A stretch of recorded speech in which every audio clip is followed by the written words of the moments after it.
There's a scrabbling in the soil. Claws appear, feathers fly. But what is this? This is the chicken of chat, and it has discovered the FarmEd podcast. Welcome to the FarmEd podcast here at FarmEd. My name is Alex Dye, and I'm your host for the day. Follow us on our social channels, on Instagram, all the good things. And if you like the podcast, consider subscribing, leave us a review. It really helps. So, my guest today is a barrister, not barista. We've mentioned this, we'll leave that. Farmer, someone who comes up in all sorts of regen farming circles around the UK. It's Sarah Langford. Hello. Hello, how are you today? I'm very good. I can make a good coffee, but not one that I'd charge for. Fair enough. So, like I've just sort of said, you were a barrister for quite a while in criminal and family law. Is that right? That's right. And then you're now known across the UK as a bit of a linchpin of regen agriculture. Oh gosh. So, how did you get into farming? Completely by accident. I was, as you say, a criminal and family barrister for 10 years. And I lived in London, but I travelled all over the country to courts in places that you have probably never visited, representing people who were accused of doing terrible things. And then I made a sort of reckless decision, if you're a court-based barrister, which is to have not one but two children, which is difficult because you can't take them with you to court. And while I was doing that, when I was pregnant with my second son, I met the woman who is now my literary agent. And I wrote a book called In Your Defence, which was kind of a human take on a system that we're all reliant on and touches our lives every day, but which we know very little about, which was the law, is the law.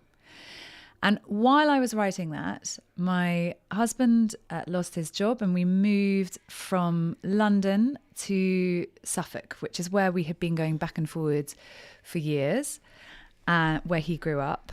And we found ourselves kind of renting a cottage at the edge of a field that his parents own. And his father had just bought 180 acres of arable nearby, having long held a kind of dream to have a farm and had realised it at the age of 81, as I think he was then. And so in that kind of glorious naivety that is born out of total ignorance, said, well, we're basically unemployed. We'll manage it. How hard can it be? And that was kind of 2017. So it was just after Brexit and just after the decision that many farmers, I think, thought would never actually be realised, which is the end of the Common Agricultural Policy and the stopping of payments for owning land and transferring those payments to public money for public good. And so I sort of found myself in the world of farming at one of the biggest changes to agriculture since the Second World War. And I guess whilst it's completely right to say that I'd been living in the city and had been cut off from the world of agriculture for the whole of my adult life, I did have that in my background. My grandparents were post-war farmers. So my grandfather took on his tenancy in Hampshire 5 years after wartime rationing ended. My dad was a land agent. Most of our friends growing up were in the farming world. And my uncle, who is called Charlie Flint, was a sort of, well, actually, I think he probably probably styled himself on being the Jeremy Clarkson of the farming world, which is awkward now that Jeremy Clarkson's actually in the farming world. But Charlie had a column in Farmers Weekly for 25 years called Flint on Friday, where he was just sort of mostly cross about the way that agriculture was going. So I sort of found myself in this odd position where the landscape was shifting, both literally and figuratively. And on one side, I had a very loud man, my uncle, saying, all this organic stuff, all this saving the world eco nonsense is just a load of rubbish. How can we ever feed the world without artificial nitrogen and all the tools that have prevented hunger? And on the other side, I had my father-in-law, who at that point was chair of the Climate Change Committee, who had been an agricultural minister under Margaret Thatcher and was one of the people involved in certifying organic in the 90s, saying this has got to be the only way forwards because my daily reading is made up of the consequences of industrial agriculture on the climate. So I sort of was caught between these two very convinced men and thought, which one is right? And how do I go about finding out? And that was when I ended up going down this path that I had no plan to go down.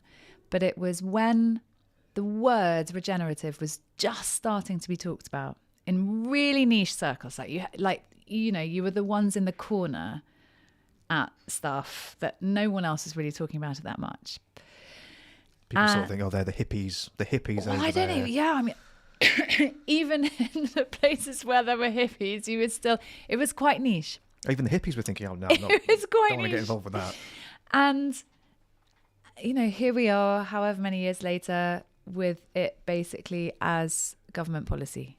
And I've just come off the back of hosting a 2-day sustainability conference, which involved basically the people who are running our food system. All of them were talking about regenerative agriculture.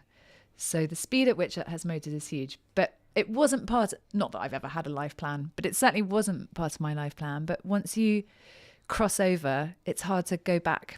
And so I then had the pretty difficult task of convincing my literary agent that rather than becoming a very lucrative best-selling crime fiction writer, which was her plan for my career, that I wanted to write about this world in which I found myself, which I thought actually had some parallels to my previous book, in that agriculture also is a system which touches everybody's lives, and very few people really understand it, know it, or appreciate it until it breaks down, like the law.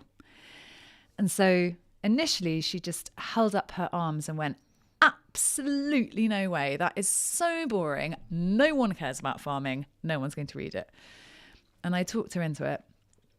And, well, I mean, there was a wave at the time. English Pastoral by James Rebanks hadn't come out yet.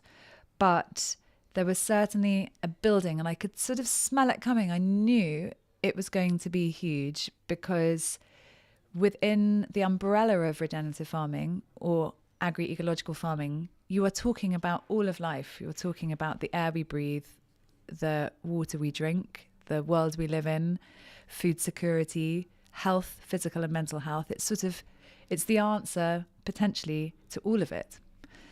And turns out, well, it worked out all right. I think one of the biggest things for Rooted, or rather my sense that this was the right thing to write about, it was nominated, shortlisted for the Wainwright Prize, which is the biggest nature writing prize, but it was shortlisted in the conservation category, not the nature writing category. And to have a book about farming, only about farming really, nominated in a conservation category, for me was proof that people are beginning to understand that farming can be the answer and not the problem, can be the solution and not the problem. Yeah, absolutely. So Rooted is your book, as we've mentioned. I don't know if we made that explicitly clear, but it is available in all good bookshops. Is that right? Well, I jolly well hope so. Yeah. So you find yourself in a position where you're now on this farm. Were you not tempted to go down a very commercial route, looking at yield, high production, chemicals?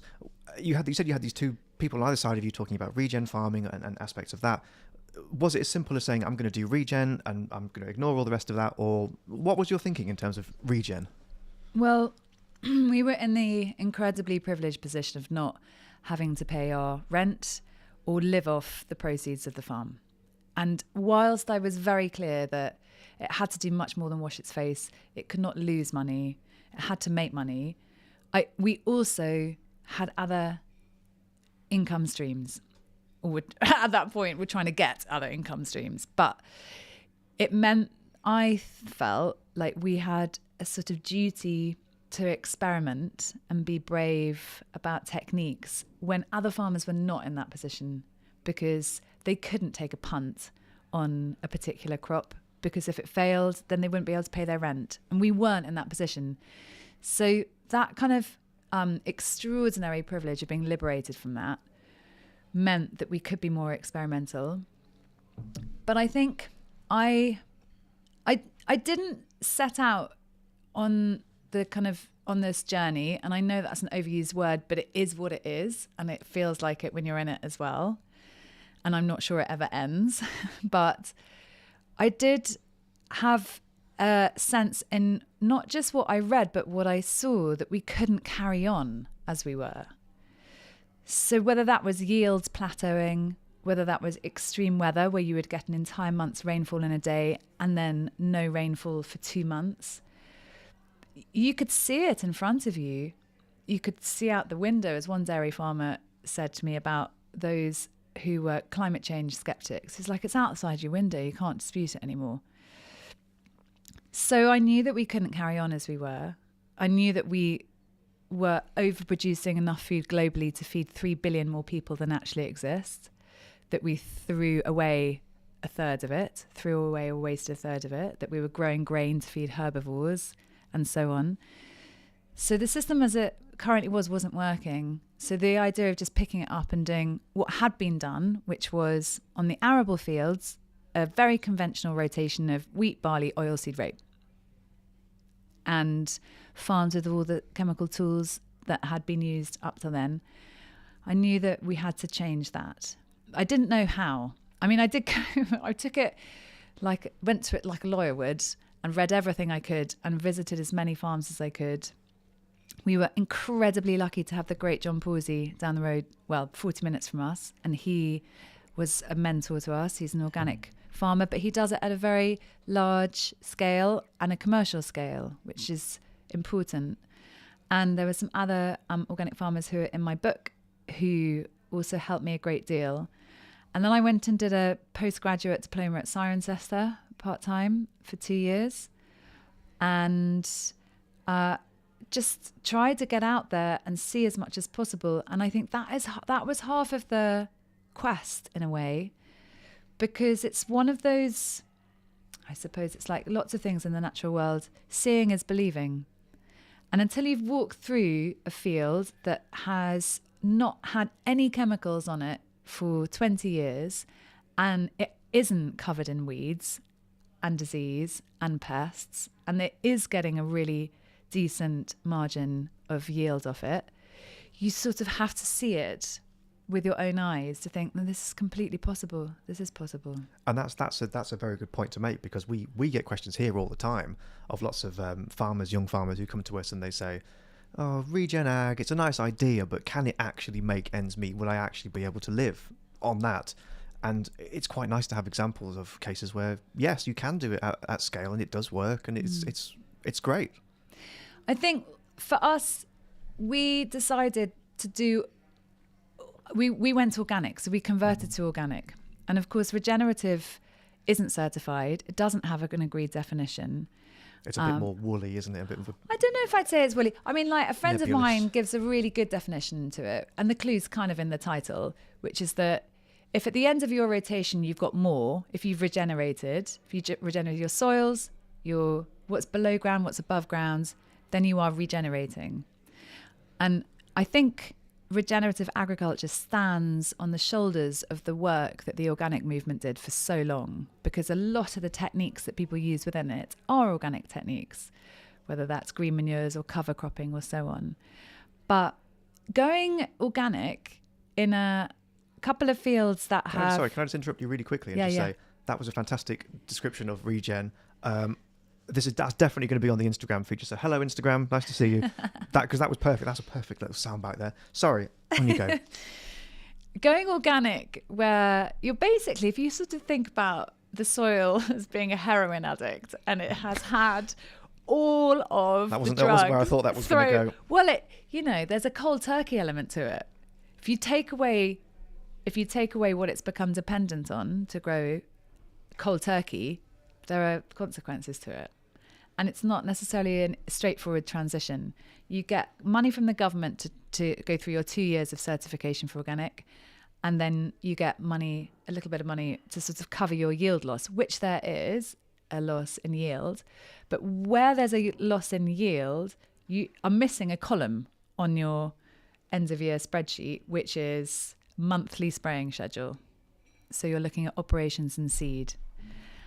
And that is the consequence, I suppose, not looking at profit instead of yield, is a consequence, I think, of the government paying a big fat check, well, a check into your bank account every December, whether you have had a good year or a bad year. And because that buffer is coming, the amount of profit in your account is less important, still important, but less important. That doesn't happen anymore. There is no big fat check arriving in December anymore. It's gone. And I think that is the thing which is so underrated still amongst a lot of people, is the sustainable farming incentive, whilst flawed and whilst we can have niche arguments that no one will listen to about how it should be done better, is a radical government policy.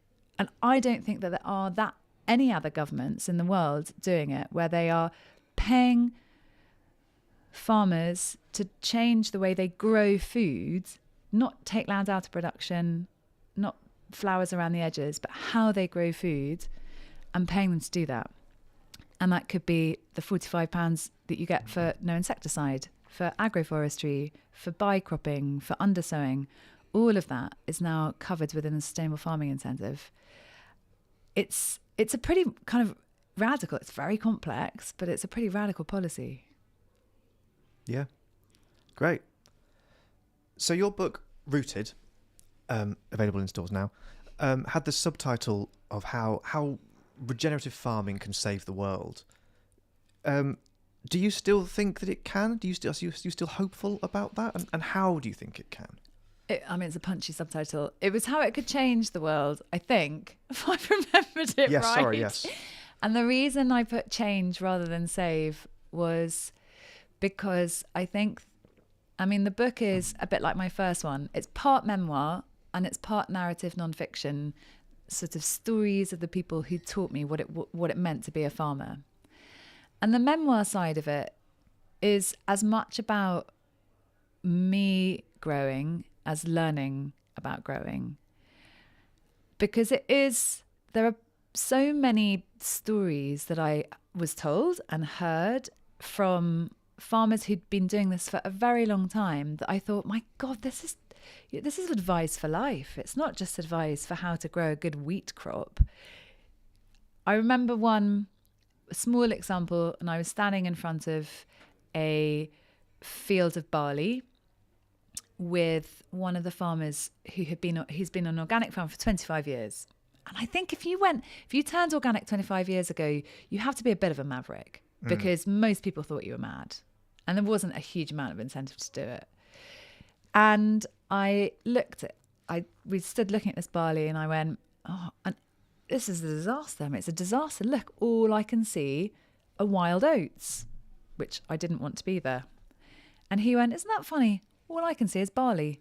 And as soon as he said it, the way I saw the entire field changed. And I thought, even in that, if you focus on something, if you focus on the negative and what you don't want to be there, that will be all you can see. And if you flip it, you end up with a totally different image in front of you and attitude about it. And that is advice that we can apply to every part of our life. And I kept coming across these small, but they're not small, they're huge, ways of looking at the world, whether that's what we feel about our connection with nature, whether our sense of home and belonging, how I don't think you need to be born in a particular place to feel rooted to it, that you can grow roots wherever you are, but how you do that. All of these different kind of parts about what weave life and community and purpose together, they reach way beyond the field.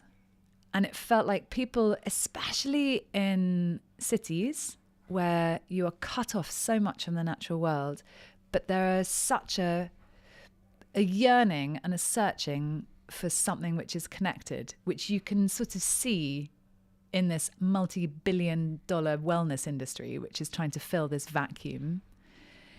And I saw it all the time in the way that farmers talked, the way they interacted with their farms and their animals and their connection with the natural world. I thought, God, you know, all of these people who are sitting in Lululemon leggings, kind of omming in a studio in Westbourne Grove, like that's what they're looking for. That sense of rootedness and connection and purpose and meaning.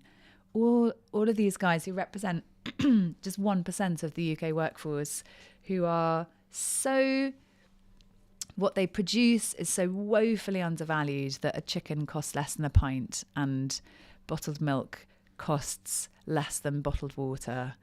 And, you know, a takeaway coffee is £4.50 and a loaf of bread is £1.50. The people who make the stuff which is so woefully undervalued have got a way of living in the world and experiencing the world that so many in the city are looking for. And imagine if we learned a lesson about life from them that went beyond the farm gate.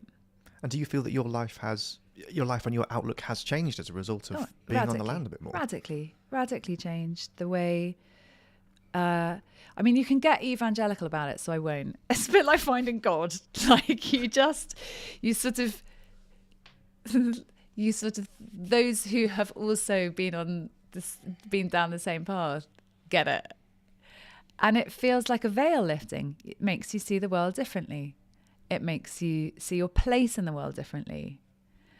And it's an extraordinary gift. And given that we live in a country where 87% of the population live in urban areas, it's a gift that a lot of people are denied. Although I still, when people say that they don't like nature or they don't understand nature or it's sort of like nature people, I think everyone has it, and everyone has a love of nature intrinsically within them. And I think you see it in kids.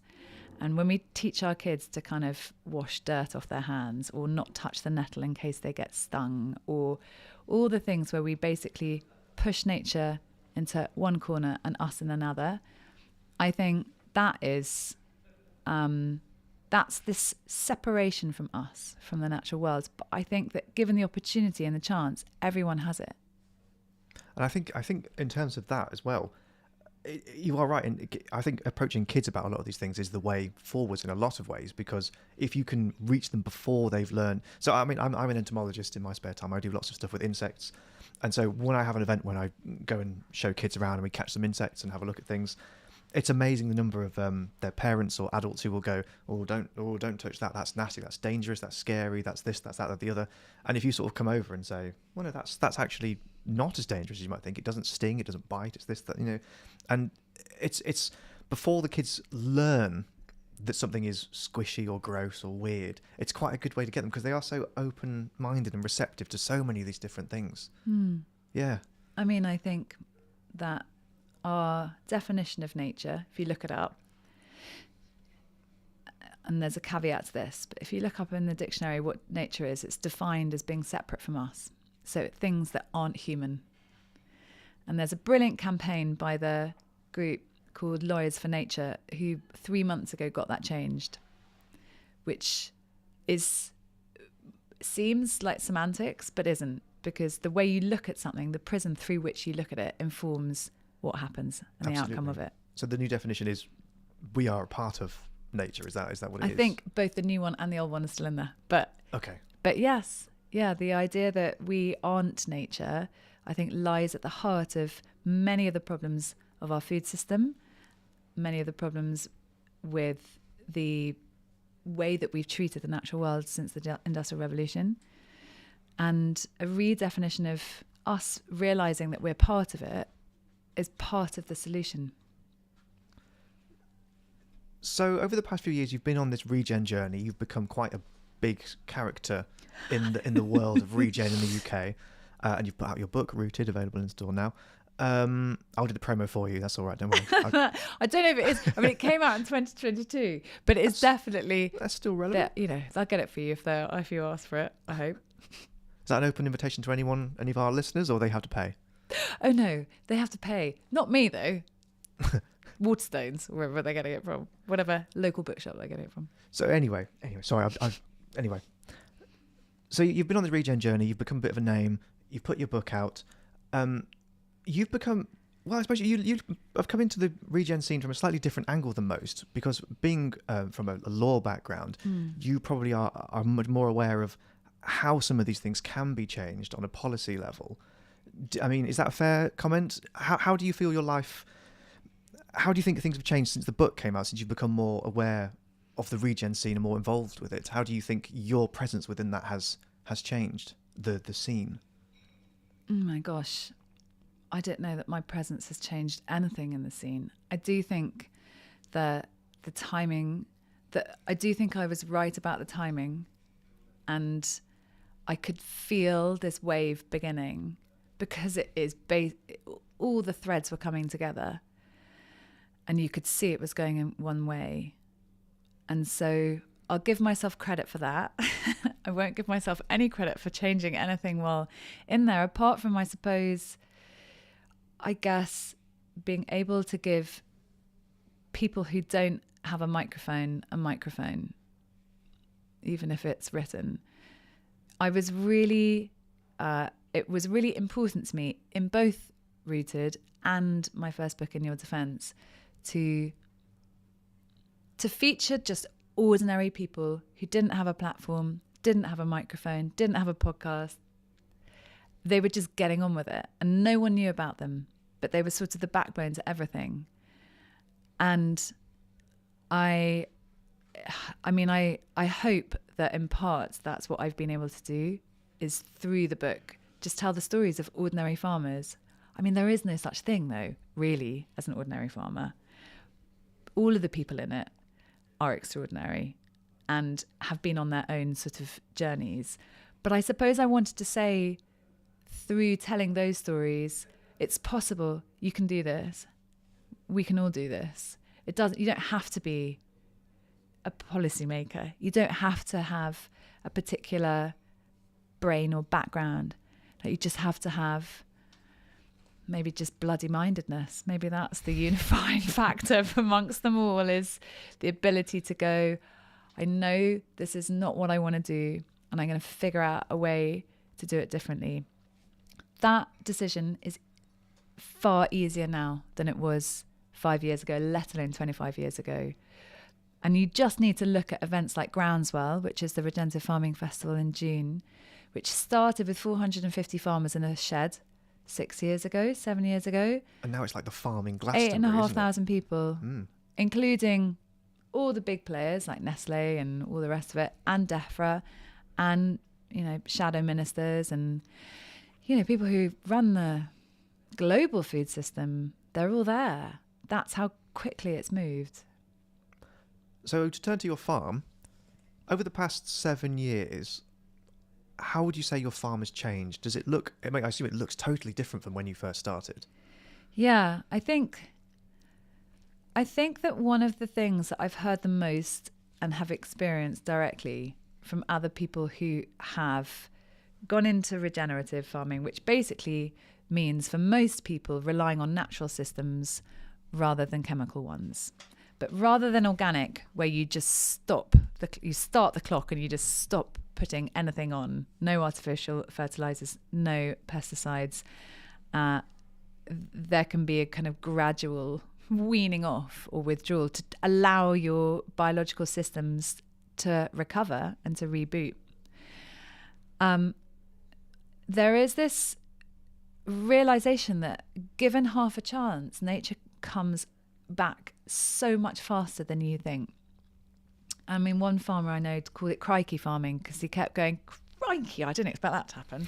Crikey, look at that. Or even I was walking a herbal ley from Cotswold Seeds, a herbal ley that we use in our rotation, both as a break, so to break fungal disease, pests, weeds, but also as a sort of bank to bank loads of fertility for our next big crop, which is wheat.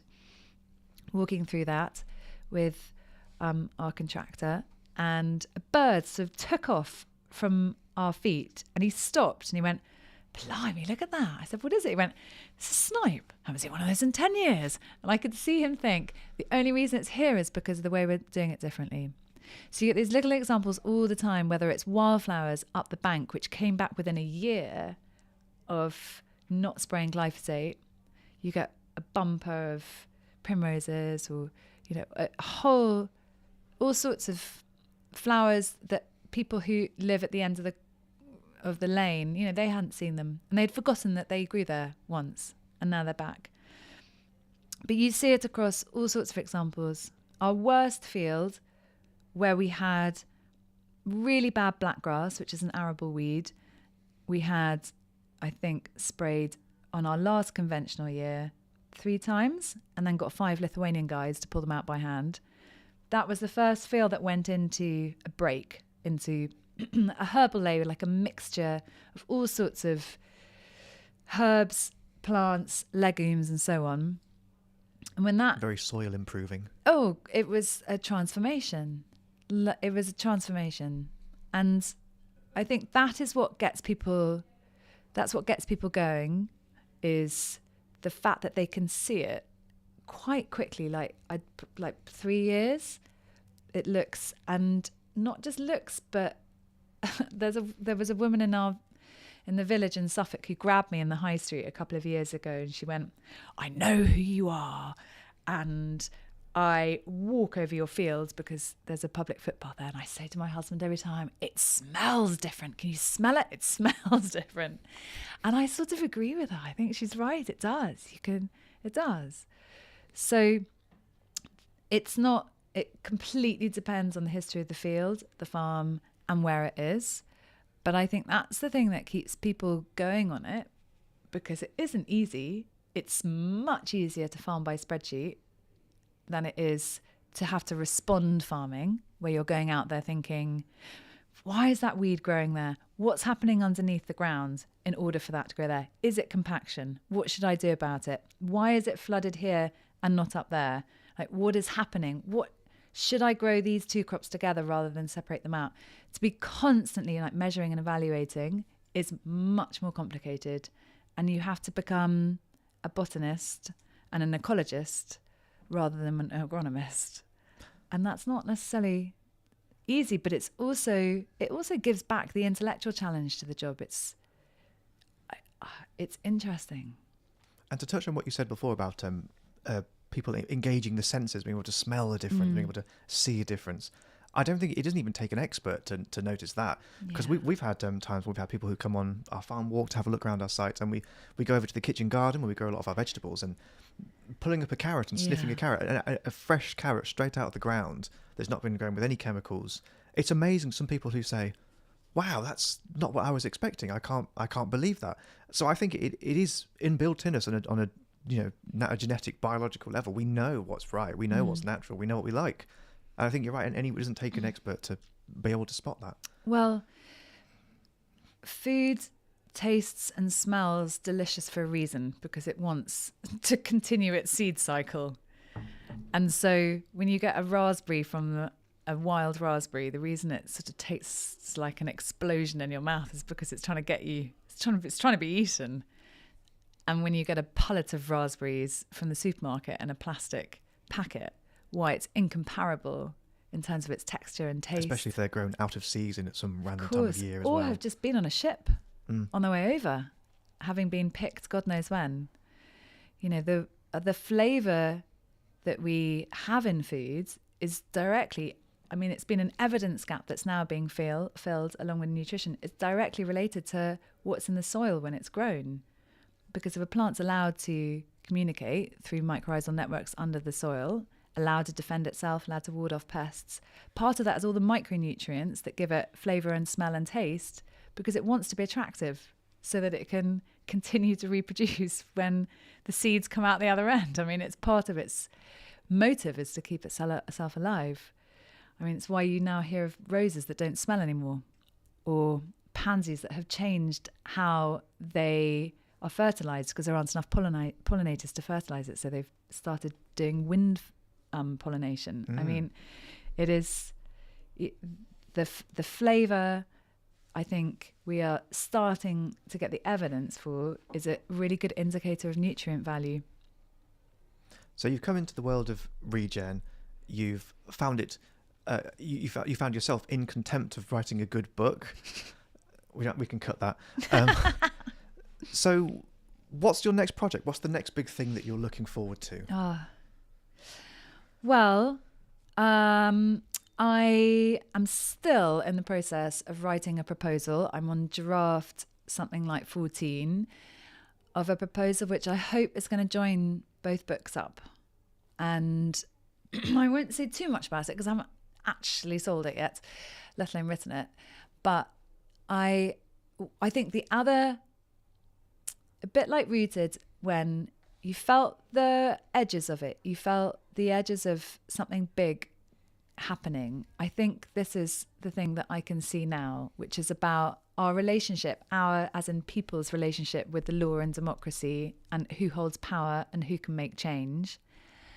And I see a kind of real sort of growing movement in people being incredibly frustrated with government and what short-term government can do, no matter who's in there, that we need long-term problem solving, which don't fit in a 5-year election cycle. And I think we all think of ourselves as quite infantilized, like the government are our parents. We therefore have to do what they tell us, which to an extent is true. But I know from 10 years in a courtroom that the law is not God-given. Like, the law reflects what society wants. We make the law. We empower our lawmakers to put it into statute or into common law, but it reflects what we want. And you can look at so many examples in history of that, whether that's been the suffrage movement or gay marriage or whatever it is. Now, the climate crisis and what is happening in our natural world is one of the things that regularly comes up in surveys as being the thing that people are most worried about, as they should be, because it has never had a column in our capitalist spreadsheet and has been woefully undervalued, but ultimately is a thing that we all depend on for everything: food, water, clean air, the rest of it. And so I think we're at this kind of tipping point now where people are saying the law does not reflect what we need to happen. And how do we change that? Do we break the law? Like one of my friends, the Barclays window breakers, do we deliberately break the law so that we get arrested and make a case out of it? And the jury decisions in those cases have been completely fascinating about what the juries say. Do we evade the law? Do we drive around the country releasing beavers out the back of a transit van, for example, and prove our point in the process and wait for the government to catch up? How do we change the law when the law has not kept up with what we, society, need? And I think you just need to look at the growth of things like Lawyers for Nature and others in that realm, where you've got companies now who are putting nature on their board. So there will be someone on their board whose only job it is to look at every decision that comes in through the eyes of, or the lens of, what would be the best decision for nature, not for the company, not for shareholders, but for nature. And this brilliant campaign that Client Earth have been running about if shareholders' motive is not how can I make this company the most profit next year, but can this company still survive in 20 years' time? If it depletes the natural resource that inevitably that company relies on, that's not complying with your fiduciary duty as a shareholder. So if you say your fiduciary duty is to keep the company alive, you've got to invest in the natural systems to do that. So how you kind of use and frame the law to basically do what a lot of people say that they want to happen and which we need to happen, which is restore woefully depleted biodiversity, then that I think is a kind of way around it. So I hope I'm right about this, but I can sort of feel it. I can feel that energy coming around it, around activists being more empowered and using very clever things like social media and the ability of having a computer in their pocket to spread that word. And that companies and the law are starting to wake up to it. But a bit like the other two, I want to be able to go at it through human stories. Say we are all way more powerful than we think we are. We mustn't let ourselves feel infantilized and disempowered. We do have the ability to do this on multiple different scales. We don't have to be Chris Packham with a microphone on stage. There are other ways of doing this. And that collectively, we all can change the world. I've just got to write it now. Yeah, so. Fantastic. So for our viewers at home who are probably listening to what you've been saying and thinking, what can I do? What do you think is your take-home message for them? What's something that they can, even if it's just something to think about, what do you think is your positive, hopeful note we can wrap things up on? I do this with the caveat that we're all human and flawed. And so as I last week heard Patrick Holden, the brilliant Patrick Holden, who is a great hero of mine, confess to really loving Skittles. The fact that we live in the real world and there is no purity pyramid that some people get to sit on the top at and cast judgment on everyone else. We're all flawed. It doesn't mean that you're either sort of in the camp or out the camp. You just make that decision and then put it behind you and then move on to the next one. I think the thing that all of us have within our gift is that we all make choices every day. And we are only given the information we're given, but that has now never been easier to check. So whilst I appreciate, having got 2 kids, that the idea of looking at every label in a supermarket is unrealistic when you're shopping with 2 small children, consumer power is still power. The reason that we're sold what we're sold is because we buy it. Whether that's clothes, whether that's electronic goods, whether that's food. And so every time we make a decision about whether we're going to buy something or not, that is making a choice for what we want our future to look like. And I think we think that it doesn't make a difference, but collectively it really does. So you're saying for people to think about where they sit in the system and vote with their wallets almost vote with your on wallet. the future they want. Yeah, shops will sell us what we tell them we want to buy. It's as straightforward as that commercially. So if you care about it and you want to see something different, put your money literally where your mouth is in terms of your consumer decisions. Great.